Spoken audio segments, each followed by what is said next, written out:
The Big Sioux River, flowing through the heart of Sioux Falls, is vital for recreation and the city's water supply. Upstream is some of South Dakota's most productive farmland, part of the fabric of agriculture so important to the state's economy and way of life. But agriculture can also contribute to water quality problems in the Big Sioux. Sediment, nutrients from fertilizer, and bacteria from manure can wash into the river during storms. And the problem is shared with city dwellers, as pet waste, lawn fertilizer, and other pollutants enter the river through storm drains. The solution is every citizen's responsibility, and stakeholders in the watershed are working together. City leaders have joined forces with farmers and conservation organizations to limit runoff and improve this vital water resource. We've got a great cooperative effort moving forward in the Sioux River Watershed Project. I'm fourth generation on our family farm in Moody County, just north of Minnehaha here. My dad was an avid conservationist and taught me the value and appreciation for taking care of our natural resources.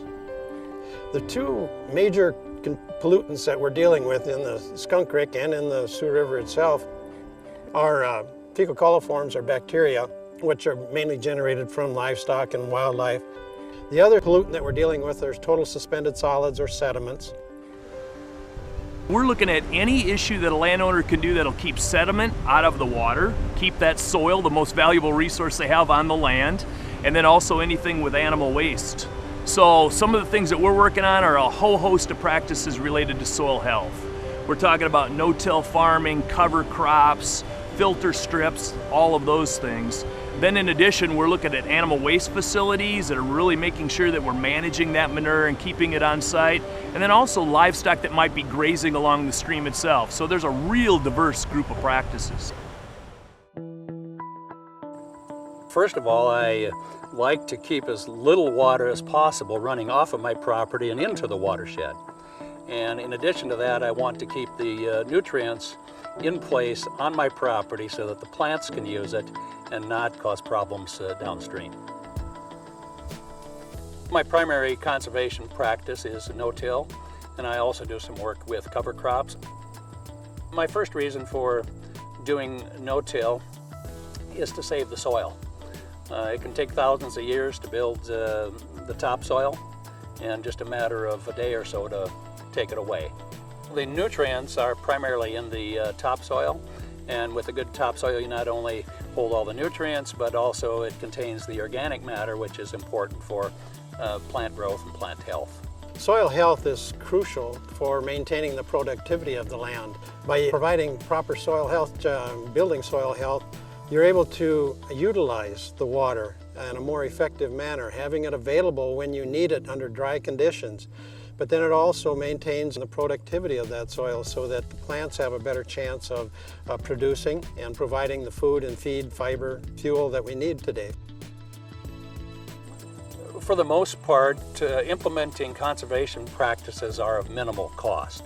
The conservation practices that I participate in make good economic sense on my farm because I'm paying a lot of money to purchase nutrients that if my soil erodes, they move downstream and they are of no value to me, and I have to replace those then for the following crop. In addition to that, we can have more water infiltrate the soil, and with more water we hopefully will benefit crop yields, and crop yields help everyone. In Sioux Falls, we've got a waterway that goes right through the heart, right through our downtown, and it is one of the most amazing amenities and treasures that you can have. We all need this water, but we can also do our part to protect it. Every time we fertilize our lawn, we have that potential that some of that fertilizer, some of those granules are going to flow into the to the Big Sioux River. If we've got a company that utilizes water, not only are they taking it in, but there's a good chance some of that is going out. Well, it's got to go somewhere, and there's a good chance it's going here. I mean, wouldn't it be a dream to actually someday jump in it and swim in it? And I think that we can certainly make that happen, but it's going to take a ton of work and a ton of teamwork to make that happen. We're just excited about working in such a close partnership with a lot of people, trying to bring to reality improved water quality. And we're positive that we're going to make that happen. I think we should all be concerned about what we leave for our future, the things that we leave for future generations, and I would like to leave this property better than I found it.